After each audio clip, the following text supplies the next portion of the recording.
Assalamualaikum warahmatullahi wabarakatuh.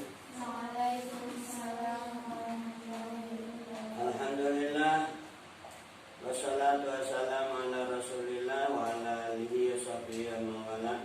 La haula wa la quwata illa billah, ma ba'du. Alhamdulillah kita dapat berjumpa kembali dalam majelis yang penuh berkah ini, insyaallah. Majelis kajian ilmu nahwu. Pada siang hari ini kita akan membahas tentang macam-macam huruf ataf dan maknanya atau artinya. Kemarin sebagian sudah kita ikuti bersama tentang maknanya wawu, tuma, fa, hatta, am, au. Secara global semua huruf tersebut mengandung arti makna apa? Limutlaqil jam'i. Artinya mengandung arti mengumpulkan antara maktuf alaih dengan maktuf. Dalam segi artinya mengandung makna yang sama, yang kumpul, maksudnya gitu. Maknanya maktuf sama dengan maknanya maktuf itu ketika huruf atafnya menggunakan apa? Wawu, tuma, fa, hatta, am, au. Namun demikian selanjutnya masing-masing punya keistimewaan atau kekhususan makna khusus. Misalnya tuma, kemarin kita ikuti punya makna keistimewaannya adalah apa? Litartib ma'al infisal. Di samping punya makna limutlaqil jam'i, dia punya makna kekhususan tuma, yaitu mengandung arti urut dan terpisah. Namanya tartib ma'al infisal. Ini dulu waktu tahun yang kemarin dalam seleksi ujian masuk pernah muncul juga pertanyaan makna kekhususan tuma juga fa. Maka kalau nanti dalam tes kita akan menghadapi hal sama, jangan sampai lupa. Jawabnya adalah litartib ma'al infisal. Contoh misalnya kemarin kita ambil contoh dari satu ayat dari firman Allah, A'udzubillahi minasyaitonirrajim. Kaifa takfuruna billahi wa kuntum amwatan fa ahyakum thumma yumitukum thumma yuhyikum thumma ilaihi turja'un. Dalam ayat ini kita temukan ada huruf ataf fa, ada huruf ataf tuma sampai berapa kali itu? 1, 2, 3 ya. Ini artinya fa tuma itu mengandung arti secara umum apa tadi? Limutlaqil jam'i. Apa maksudnya limutlaqil jam'i? Artinya antara maktuf alaih dengan maktuf di situ mengandung makna yang sama, berkumpul. Misalnya ja'a zaidun tsumma khalidun ya. Ja'a wasnaqa zaidun wa zaid tsumma khalidun mongko kari-kari ha. Artinya ja'a zaidun ini maktuf alaih mengandung arti maji uzaid. Datangnya Zaid telah dan demikian juga maktuf. Maktufnya dalam hal ini adalah lafadz kha, mengandung arti juga telah dan. Cuma datangnya itu tidak bareng, tidak bersamaan, tapi urut. Zaid dulu, baru kemudian baru kemudian kha. Dan di sana ada jeda waktu, ada tenggangnya, maka namanya infisal. Itu khusus untuk tuma. Sedangkan fa, misalnya ja'a zaidun fa khalidun. Ini artinya sama-sama datang, maktuf alaih datang, maktuf juga datang, cuma datangnya tidak bareng. Ada urutan Khalid Zaid dulu baru Khalid. Dan mutasil, artinya mutasil nyambung, nggak ada jeda waktu. Begitu Zaid datang, berikutnya Khalid juga datang. Nah itu namanya ittisal. Tapi enggak bareng. Namanya tartib. Kalau tartib itu enggak bareng. Misalnya kamu wudu, syaratnya harus urut ngeweten. Basuh wajah dulu, baru tangan, baru basuh rambut kepala, telinga, kaki dan seterusnya. Gitu loh, itu namanya urut, enggak bareng. Nah untuk fa sekali lagi di samping punya makna apa? Limut akil jam'i juga punya makna khusus. Makna khususnya adalah litartib ma'al ittisal. Sebagaimana yang dijelaskan oleh Ibnu Malik, wal fa'u litartibi bittisali wa thumma litartibi binfisali. Bisa kamu buka, akhirnya nanti akan kamu temukan kaidah yang dinazamkan oleh Ibnu Malik. Dapat dipahami? Selanjutnya untuk hatta. Kita masuk pada hatta. Hatta juga gitu, mengandung arti apa? Limutlaqil jam'i. Cuma di sana ada aturan khusus. Dia mengandung arti ghoyah. Ghoyah itu apa? Pol, paling akhir, maksimal gitu. Maka di situ ada aturan-aturan tertentu antara maktuf dengan maktuf alaih. Kita lihat contoh. Mata an-nasu hatta al-anbiya'u. Coba dibaca bersama. Mata an-nasu hatta al-anbiya'u. Al-anbiya'u. Hatta al-anbiya'u. Mata mati an-nasu sapa pira-pira manusa hatta al-anbiya'u sehingga pira-pira Ini kalau kita cermati antara maktuf alaih dengan maktuf ada bagian. Artinya apa? Maktuf alaih merupakan bagian dari maktuf merupakan bagian dari maktuf alaih. Maktuf yaitu lafaz alamiah merupakan bagian daripada maktuf alaih.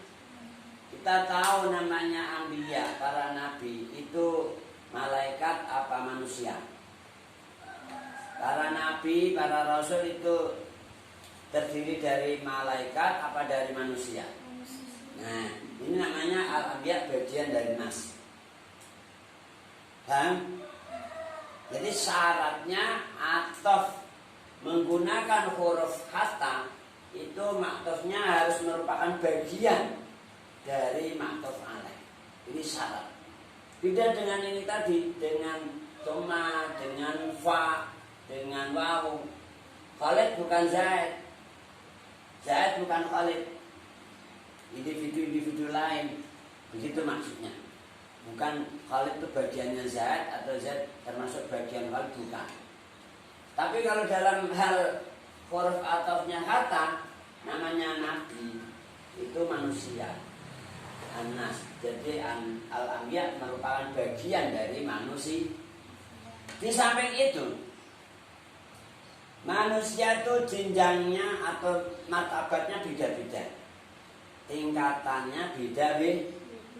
Ada yang derajatnya tinggi sekali di sisi Allah, seperti junjungan kita Nabi Agung Nabi Muhammad Sallallahu Alaihi Wasallam. Rasulullah itu afdalul khalqi, makhluknya Allah yang paling utama, yang paling mulia, paling tinggi derajatnya. Semua makhluk selain Rasulullah itu derajatnya di bawah Rasulullah. Nah, namanya disebut afdalul khalqi, azka asfiya, azka adiyah dan lain sebagainya. Orang yang paling suci dalam bertakwa, azka adiyah, derajatnya sangat tinggi. Demikian juga manusia, sama-sama manusia. Perhatikan apa tulis. Manusia itu ada yang kafir, ada yang munafik, ada yang fasik, ada yang mukmin. Yang mukmin juga variasi. ada yang takwanya tinggi, ada yang mukmin tapi juga banyak dosa, namanya mukmin asli. Ada yang benar-benar masya Allah nggak mau berdosa juga, sangat takwanya sangat tinggi sekali, seperti para wali, para sholihin, para syuhada. Artinya apa? Tingkatan manusia itu beda-beda. Yang paling tinggi derajatnya adalah para nabi, sama-sama manusia. Ulama derajatnya di bawah para nabi, para wali derajatnya di bawah para nabi.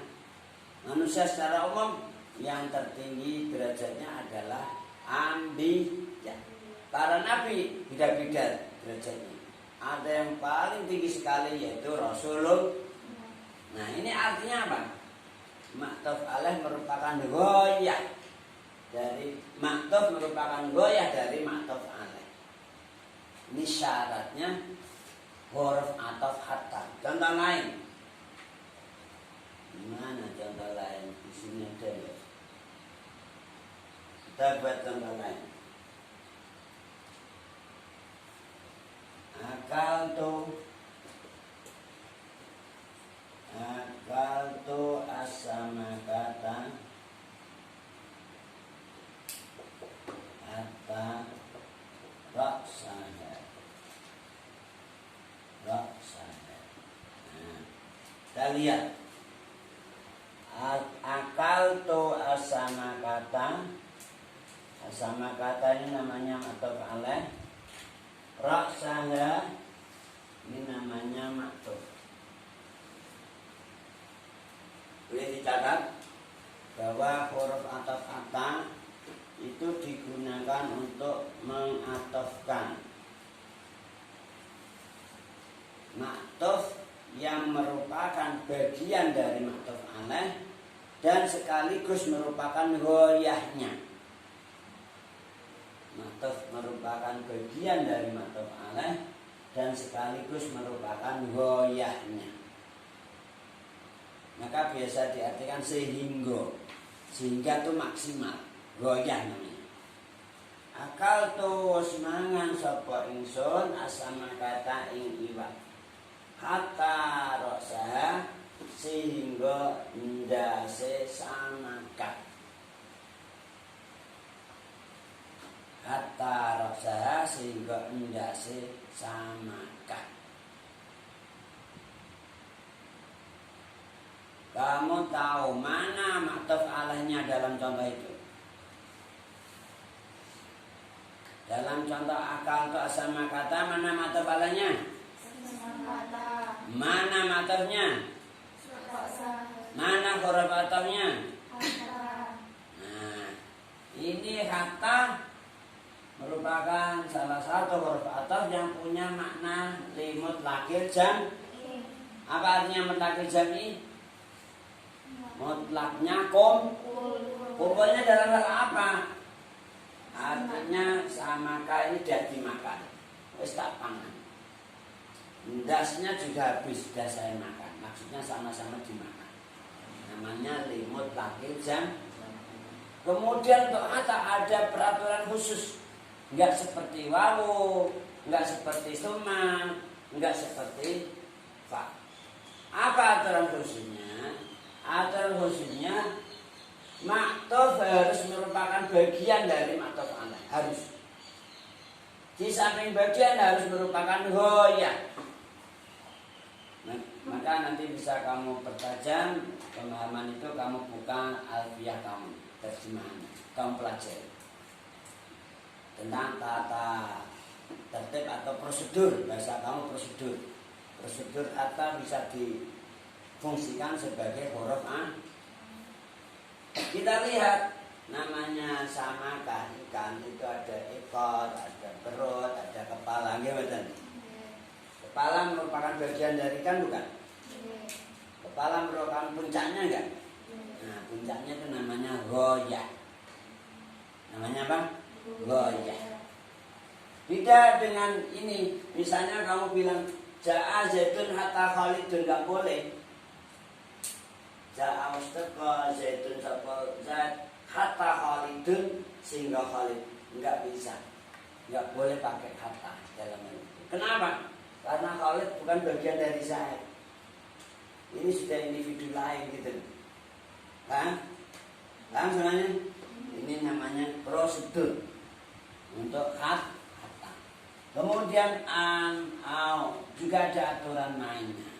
Kalau am itu harus didahului oleh huruf istifham, maka di sana ada hamzah taswiyah, ada hamzah maulinya.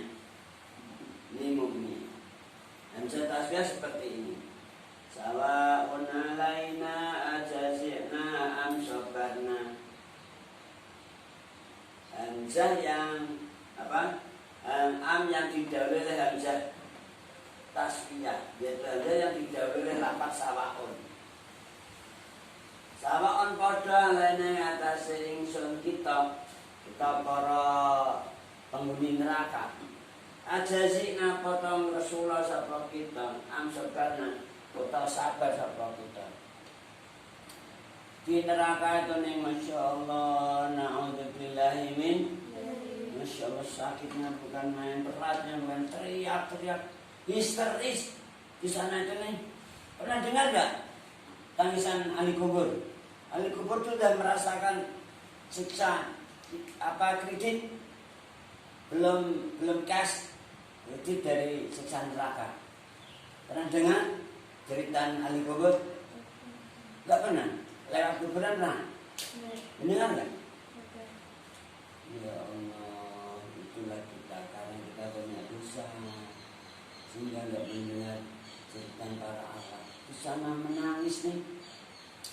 Ya Allah, pernah dengar gak lagunya siapa itu yang menyanyikan cerita ahli kubur?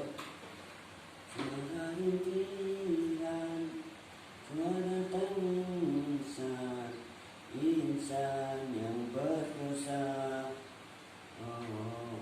di dalam kuburnya, karena dihimpit bumi dan dibakar api, karena dihimpit bumi dan dibakar api. Ya Allah, menangis nih. Kamu gak dengar nih? Ya Allah, saya juga gak dengar. Kenapa? Karena kita banyak dosa, ya Allah. Mendingan yang tadi penyanyi dangdut sudah mendengar sampai membuat lagunya. Ya Allah, semoga kita diselamatkan dari siksa kubur ya. Allahumma inna na'udzubika min adzabil qabri wa min adzabin nar wa min fitnatil mahya wal mamati min fitnatil masiihid dajjal. Ini kita rajin berdoa terus. Apalagi dalam bulan Ramadan ini. Doa ijabah. Balik pada am. Sekali lagi am ini aturannya harus setelah hamzah, baik hamzah taswiyah maupun hamzah mauniyah. Contohnya setelah hamzah mauniyah, azaidun indaka am khalidun. Azaidun apa tau kawisan indaka ikut tetap dalam sanicira am khalidun utawa khalid. Nah, beda dengan wawu, beda dengan tuma, beda dengan fa, beda dengan hatta. Ada aturan masing-masing. Namanya prosedur. Bahasa kita sekarang protokol, gitu. Sekarang dibikin protokol kesehatan, protokol macam-macam lah. Mau kemana kamu kena peraturan, nggak boleh mudik, nggak boleh pulang kampung dan lain sebagainya. Zamannya zaman seperti ini, zaman gunjang ganjing. Ya Allah, orang pada ketakutan, ditakut-takuti takut juga. Gara-gara apa? Karena imannya nggak kuat. Orang di zaman akhir imannya semakin lemah, semakin tipis gitu. Sehingga ditakut-takuti akhirnya takut juga. Hilang Allahnya. Na'udzubillahi min. Baiklah, kita lanjut tentang au. Au punya makna khusus juga. Nah ini ma'ani au. Tidak sama dengan wawu, tuma, fa dan seterusnya. Dia punya makna khusus di samping limut lakil jam. Dia punya makna khusus yaitu ada takhir, ada ibahah, taksim, ibham, syak, idrok. Takhir apa artinya? Takhir artinya di situ kamu disuruh milih. Artinya milih, nggak boleh ngambil semua. Itu namanya tahyir. Kita lihat contoh.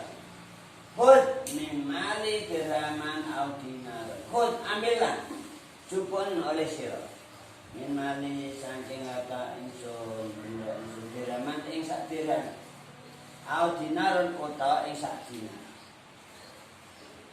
Ini pengertian makna khud min mali dirhaman, artinya kamu dipersilakan ambil, monggo ngambil sak dirham, monggo, utawa ngambil sak di, sama-sama ngambilnya, namanya mutlaqul jam. Cuma di sini kamu disuruh milih, makanya utawa, au dinar utawa sak di. Nggak boleh kamu ambil semua. Yang ngambil sak dirham, yang ngambil sak dinar, nggak boleh. Itu namanya tak. Contoh lain, tazawwaj hindan au ukhtan. Tazawwaj nikah sira, garwa sira hindan ing hindan au ukhta utawa dulur wadone hindan lo punya saudari, punya adik atau punya kakak. Namanya nikah. Kakak beradik langsung dinikahi semua bareng, nggak boleh. Gimana? Kakaknya dinikahi, adiknya juga nikahi bareng, jamnya sama, akadnya sama, nggak boleh. Kalau mau kedua-duanya caranya diputus dulu yang satu, gitu loh. Kakaknya udah putus, baru ganti adiknya, boleh kalau gitu. Atau adiknya putus, baru kakaknya, boleh kalau gitu. Tapi kalau bersamaan masih dipakai semua, masih sebagai istrinya semua, nggak boleh syarat, kan? Maka harus pilih tazawwad. Nikah sira garwa sira dan ini dan aunta utawa dulur wadane namanya apa? Tahyir. Khayyir apih qasim bi awabimi waskuk wa idrabun dia aidan ibahah. Ibahah artinya memperbolehkan. Jalis al-ulama awil fuqaha. Jalis zaidan al-akham. Harokatnya supaya kamu paham. Jalis nunggu sira, artinya kamu kekancanlah, bersahabatlah gitu, bertemanlah. Al-ulama yang pira-pira ulama dan yang ahli ilmu agama, kamu harus dekat dengan para ulama, jangan menjauh dari para ulama, ya? Karena para ulama yang tahu syariat, tahu perintah-perintah Allah, tahu larangan-larangan Allah. Kalau kita jauh dari para ulama, kita bisa tersesat. Na'udzubillahi min. Maka kalau ada kesulitan, datanglah ke para ulama, minta petunjuk, minta fatwa. Oke? Nunggu, jalis. Nah, nunggu asira. Artinya kamu sowan, ulah dan problem ada apa nih, ini saya kok nggak laku-laku, kenapa Mbak? Saya sudah pengen nikah kok nggak laku-laku Mbak. Teman-teman saya sudah punya anak, saya belum juga. Nah, ada masalah kamu, matur sama ulama biar dikasih solusi gitu loh. Nah, jangan gara-gara nggak laku-laku minum baygon. Ya Allah, na'udzubillahi min. Ampun ya, ampun prestasi ya. Gara-gara nggak laku-laku kamu frustasi. Na'udzubillahi min. Namanya jodoh di tangan Tuhan. Jodoh rezeki mati di tangan Tuhan. Oke? Jangan khawatir. Yakinlah. Pengen punya suami betul? Kapan pengennya? Udah punya pacar belum? Loh, betul berapa? Jangan pacaran, nggak boleh, dosa gitu loh guys, dosa. Kita lanjut. Namanya berteman, bersahabat. Kamu silakan mau berteman para ulama, berteman para sahabat, berteman Zaid atau saudaranya Zaid boleh. Kakaknya kamu pergauli dengan baik, adiknya juga, kamu gabung kedua-duanya, boleh. Tidak harus milih. Nah, namanya ibahah. Nah, jadi beda antara tahyir dan ibahah. Di mana letak bedanya? Kamu cermati. Namanya nikah nggak bisa digabung kakak adik. Tapi kalau berteman, bersahabat, komunikasi, ya kakaknya, ya adiknya, kamu bergauli sama kedua-duanya, boleh aja. Nggak harus milih salah satunya. Namanya ibadah. Paham? Perbedaan antara tahyir dan ibadah, paham? Paham ya kira-kira ya? Kamu berkomunikasi, bergaul dengan ulama atau bergaul dengan fuqaha. Fuqaha itu ahli fikih, ahli syariat. Kalau ulama umum, secara umum, tidak khusus fikih tak. Kamu kedua-duanya kamu bergauli, kamu sering ziarah atau kunjung silaturahim kepada ulama. Mbak, itu ayam naik. Atau fuqaha, kamu bergaul semua boleh, gitu lah ya. Makanya namanya ibadah. Beda dengan Oke, kita lanjut ibham. Taksim. Taksim itu bagi-bagi. Contoh, al-kalimatu ismun au fi'lun au khatun. Al-kalimatu ta kalimat ismun iku ana kalane isim. Au fi'lun utawa fi'il. Maknanya kalau diterjemahkan ya utawa semua. Kalau diterjemahkan ke bahasa kita sama-sama utawa, tapi kandungan artinya itu yang beda. Sama-sama utawa. Utawa itu terjemah, ya kan? Tapi kandungan artinya beda-beda. Di sini ambillah 1 dirham atau 1 dinar, sama-sama utawa, tapi pengertiannya tahyir. Nikahlah hindun atau sedarinya, sama-sama utawa, nggih. Tapi makna kandungannya beda. Sama-sama utawa. Di sini mengandung tahyir, sedangkan jalis ulama au bil fuqaha au mengandung ibadah. Al kalimatu ismun au fi'lun harfun itu mengandung arti taksim. Apa itu taksim? Taksim artinya bagi-bagi. Namanya kalimat ada 3 macam. Ada kalimat isim, ada kalimat fi'il, ada kalimat hukm. Jadi ini artinya menunjukkan pembagian. Maka dinamakan taksim. Maknanya ya utawa sama, tapi segi makna yang terkandung di dalamnya itu mengandung arti taksim. Pembagiannya kalimat ada di 1 apa? 2, 3. Nah, itu pakai au. Au-nya di situ mengandung arti taksim. Kan? Kita lanjut ibham. Ibham dan sakti contohnya bisa sama, cuma prakteknya beda. Ibham itu artinya menyamarkan. Kalau syak, ragu. Syak itu ragu. Misalnya contoh, Ja'a Zaidun au Khalidun. Berarti kan ini butuh konsentrasi. Udah remang-remang. Remang-remang ada teman datang dari kejauhan. Suasana agak gelap. Sore lagi, mendung juga. Cepat-cepat. Kemudian kamu kasih informasi. Ja'a Zaidun au Khalidun. Saya datang Pak Khalid ya. Kamu ragu, nggak yakin siapa yang datang, apa Zaid Pak Khalid. Nah itu namanya syak. Kalau kamu dalam menyampaikan tadi nggak yakin siapa yang datang itu, karena dari kejauhan belum tahu persis wajahnya, apalagi pakai masker lagi, ya kan? Orang kalau pakai masker agak nggak cetok gitu loh ya, ya nggak? Apalagi dari jauh, remang-remang. Allah. Astagfirullahaladzim.